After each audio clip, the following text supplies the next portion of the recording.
Venado, vamos a matarlo. Oh. James Hunt for the untouchable True School Sports. Let's go, baby. Bow! Be careful what you wish for because it can become a reality. Yeah.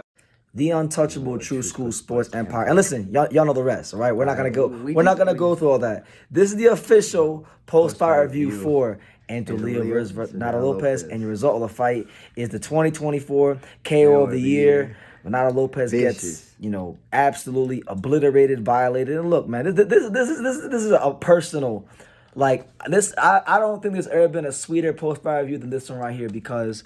Angelo Leo is our personal friend, right? But apart from that, he's an amazing fighter. A great fighter. Fantastic fighter.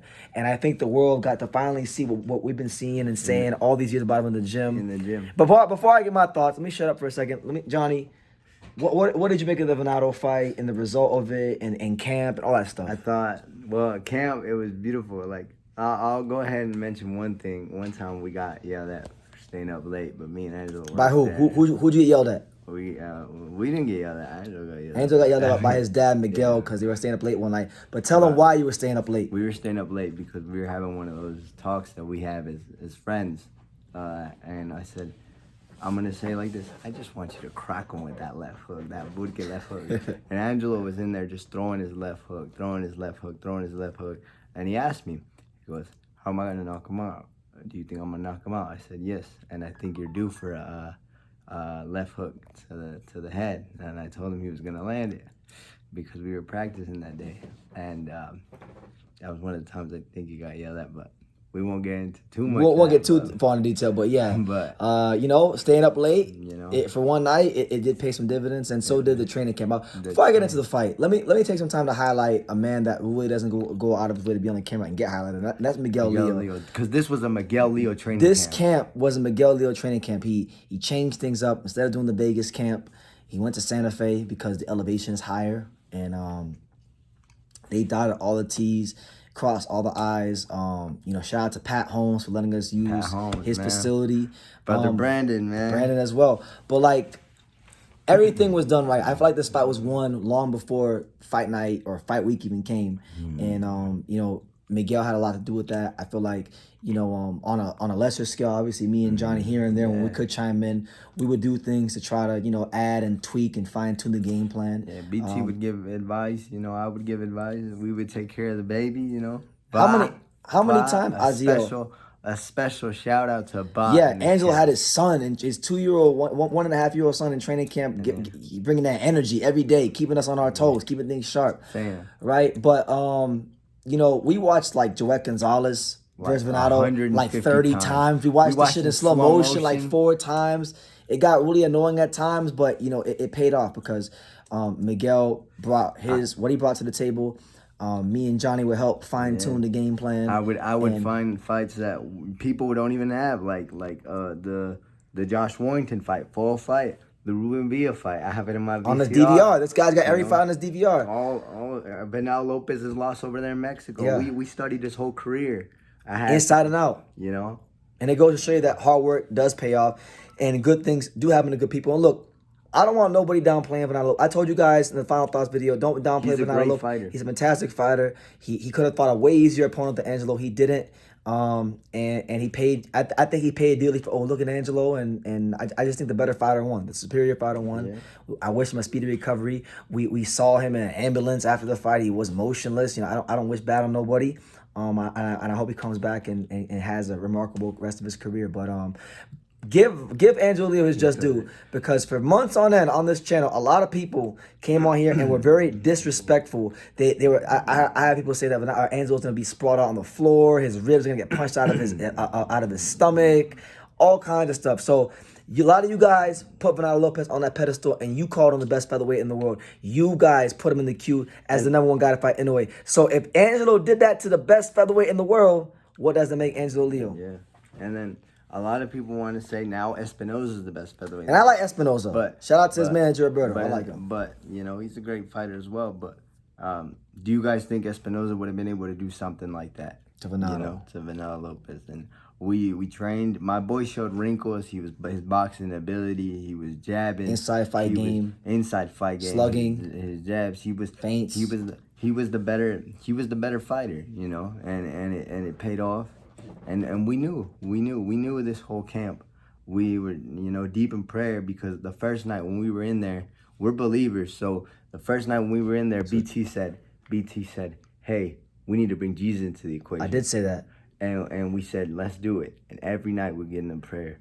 Every night we knew that this night would come. I remember when Angelo won a world title, we had a talk where he goes, I didn't get my moment as a world champion. Because of COVID. Everyone says, oh, well, he won his title and vacant title against Tremaine and lost to Fulton. But now I wanna mark this. He's the only fighter in the history of boxing to win a world title in his hometown and his opponent's hometown.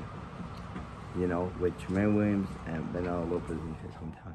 And so I believe he showed out and it was a special performance and he definitely had his moment tonight. Yeah, he had his moment tonight. And, you know, I'm going to say it like this. You guys being like it, you can call bias, call what you want. But again, remember, you guys put Venado Lopez on that pedestal. I didn't put him on that pedestal. You guys call him the best featherweight. You guys said he should fight Inoue. So if Angelo did that to the best featherweight in the world, that makes Angelo Leo the best featherweight in the world. And if you think otherwise, tell your favorite fighter to come step up. I also we'll dissect them the way we dissected Venado. I also believe one thing too that I believe, you know, Vanel's a very good and respectful dude, but I do think he was overlooking us because I think that they were talking about Inoue. They Espinoza. were talking about Espinoza. He was tweeting back and forth with Shakur Stevenson. And we'll do a video on that later on. And he said, oh, it could be an early night. I'm the road warrior. And he said, I want big fights. And then BT looked at me and said, this is the big fight. This is the big fight. Mm-hmm. Because we knew the type of fighter Angelo was, and we knew what he was gonna do tonight to Vanilla Lopez. So look, all I'm asking, look, we want you guys out there in the boxing world just to give the man some respect. He been a world champion at 122. He only lost to the only guy he ever lost to is a damn good fighter in Stephen Fulton. And there was a lot of things that went wrong. And there was a lot of things that a lot of people don't know about. All right, we won't make excuses. Fulton was a better man that night, but I'll tell you right now, because I know a lot of people have been mentioning Stephen Fulton's name. Stephen Fulton, if he can get his shit right at PBC or whatever, if they wanna run that shit back, I guarantee you it will not be the same outcome. I promise you it won't be the same outcome because the Angelo that Stephen Fulton fought was a kid compared to the Angelo Leo that he would have to fight now. A lot of people also don't know that Angelo has a 2-year deficiency when it comes to his growth. You want to put it out there? No. Can you put that out there? Yeah. Okay, put that out there. Talk to him. He's got a 2-year deficiency. So what does that mean? His 2-year deficiency. His muscles are behind. His growth is behind. So when Angelo won his world title when he was 24, his body was really 22. So he's 30 now, meaning he's really 28, right? So, correct. Yeah. So just like BT said, the prime of his career is in front of him. Next boxing is in front of him. And you guys got to see tonight. And guys, had you been listening to your good old BT and the Untouchable, you know, first of all, tip of the cap to the ones that did listen to BT, because if you did, you won a lot of money. You can pay some bills, pay some credit cards off, go on vacation, take your girl, do whatever you want to do with it. But you would have won some money. To those of you who did not believe are now going to believe, I hope that when Angelo does fight again, you don't be so quick to write him off and you know, just enjoy the content, enjoy the journey. Don't be so disrespectful. And jump on the band. And look, we're not like I'm not like a lot of these people in boxing. We're not like people in boxing. Like if you didn't believe in us, I'm not gonna sit here and say stay over there on that side. I'm gonna say, look, you made a mistake. It's okay. There's plenty of room on the bandwagon. The next fight, Bob Arum said the next fight will be in Albuquerque. So come to Albuquerque for the next fight. Burqueños. Right? Burqueños unite. Green chili. Get that Bob's Burger. Go to Frontier. Get the Fiesta Burger. $6. The best value in America. One thing we told him now. He said he's the road warrior. Me and Angelo said there was gonna be a bump in the road. Big ass bump in the road now. Big old bump in the road and speedy recovery to him. We'll see. Who do you think? Just briefly, who do you think Angelo fights next? Realistically, who? I think he'll probably. I don't know if he has a voluntary or if he has to do a manager guy. I'm not too sure, but Kagai looks like the guy. Arnold Kagai who fought in this card. Got a stoppage. You know, we'll rest up and then he'll be back in camp. But I'll tell you like this: next camp, whoever the opponent is, we're gonna treat it just like Venado. We'll be in camp. We'll be dissecting watching somebody's fights 50 times in slow motion, taking down every note we can, But- because it paid off. But guess what? Whatever happens from here on out, you know, I'm glad that BT's part of the camp. I'm part of the camp. We're all part of the camp because nights like this, it was something special for us. Because you know what? A lot of times this can't be taken away. Never. You know, this night.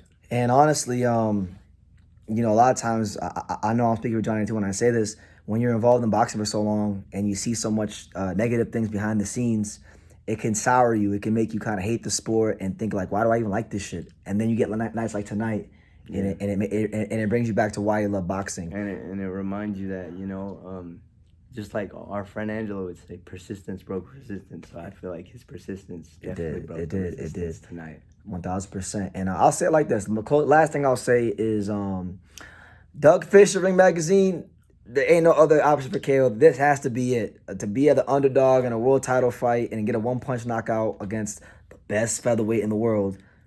Let there be no debates. And not only that, mind you, Angelo's had how many fights this year? Angelo's had 3 fights this year, and since November of last year, 4 fights. So we're not just talking about what I believe to be the best featherweight in the world, but the most active featherweight in the world, and the most active world championship fighter in the world. All of you boxing fans out there that were for lack of a better term, dick riding Canelo Alvarez for fighting 3 times in a year. This guy's already fought 3 times in a year. Will probably fight 4 times in this calendar year, and 5 times in a year span by the time we get to November or December. So that's doing it the old school way. That's doing it the right way. And all I'll say is this. I've been saying it for a long time, but hopefully now you guys believe it a little more. Angelo Leo is what the boxing game's been missing. Just like True School Sports is what the boxing game's been missing. And he is what we said he was. And he is what he said he was. And if you still don't believe, if you still like Espinoza, if you still like whoever at featherweight, send him our way, and we'll make you a believer. So, real quick, and you know what, Alex, yeah, chime in, Alex. Come on. Because Alex, Alex came all the way from South Florida by what? Not by plane, but by what, Alex? What did you come? By bus to see Angelo. Alex, was it worth it? Bro, listen. Was it worth every dollar? For real quick, for all you guys who kept asking BT, what do you see in Angelo? Angelo, you know who I'm talking about. You saw it tonight, bro. No explanation, no nothing, bro. 2024 KO of the year. A star was born. What was the question Real again? quick, My Alex. bad. Real quick, Alex. Who would you like to see Angelo fight next in a perfect world? I know probably if I like an Arnold K guy, but if Alex is the matchmaker of boxing, who's Angelo's next opponent and why? I want listen, bro. 2nd-time champion, bro. I want him to get a voluntary defense. Okay. After that, Rafael Espinoza. Unification fight. Yes. Okay. Yes. You know what I mean. Tall Mexican volume puncher. Yes, like both are promoted by Top Bob Rank. Arum, It would be a good in-house fight in this side of the country too. You know, the west side of the country. I'm gonna say one thing. Go ahead, Johnny. My friend always takes tough fights. If there's any fighter that that can take deserves an easy that fight. voluntary, is Angelo. We need like one of those guys. Okay, let's not do that. All right, let's not do that. But we need a voluntary. A voluntary, because he's earned it. You know, he's earned it. If anybody's earned it, you know, mind you, he won a world title against an undefeated Olympian when he was an underdog. Then he went straight in 90 days and fought Stephen Fulton in 100 days. When he had COVID. When he had COVID, and there was a lot of things that went wrong that camp, like I say. And then now, you know, and when he went the pro box route, he fought Mike Planilla, Baez, Polanco, who never been stopped at 130. Yeah. So if anyone deserves a voluntary and, you know, a little layup, I would say it's him. So look, guys, there will be a live on this later on. When we get more time. There will be an Angelo Leo interview. There will be a Miguel Leo interview. There will be more content dropping. There'll be shorts, all kinds of stuff dropping on this. And I know you guys are gonna ask about Virgil and Bullshark. I'll watch it. I'll get to it eventually. But let me bask in this one, because this is I think in all the years covering boxing, this is this is probably the pinnacle. This is the best night of my life in boxing. This is. Until you know, Inoue decided to bring his ass up to 126, and then we go get him. But you stand on that? I stand on that. When Inoue, look, we'll talk about that later on. This is Angelo's night, guys. Take care, God bless. And like I say in every single one of these videos, you can love me or you can hate me. We'll be just some from Dane. Look at the title. Look at this right here. And the new. Let's go. Let's go. Thank you for watching another video on the untouchable True School Sports Empire. I'm at the Boxing Hall of Fame out here in Canterbury, New York. And for more great boxing content just like this video, make sure you click and subscribe right over here.